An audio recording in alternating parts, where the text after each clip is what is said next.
Hi guys, আমি অঙ্কিতা। তো আমি অনেকদিন আগে ইউটিউবে একটা ভিডিও দেখেছিলাম, আপেলটাকে জলে সিদ্ধ করে সেটা ফ্রিজে রাখলে এইভাবে খোসাটা ছাড়ানো যায়। সেটাই আমি আজকে অ্যাপ্লাই করব, দেখি কি হয়।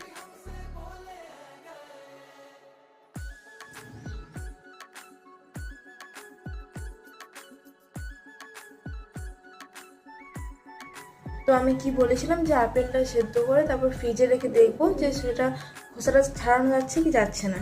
ঠিক আছে, সেদ্ধ তো আমি করেছি। আপেলের বর্তমান অবস্থা আমি দেখাই। এটা হচ্ছে আমার আপেলের বর্তমান অবস্থা। সিদ্ধ তো করেছি কিন্তু এতটাই সিদ্ধ করে ফেলেছি, কুকারেই সব ছাল উঠে গেছে। আমাকে আর আলাদা করে ফ্রিজে ভরে ছাল ওঠাতে হয়নি। কি আর করা যাবে, এটাই ফ্রিজে রেখে দিই, এটাই ঠান্ডা করে খেয়ে নেবো।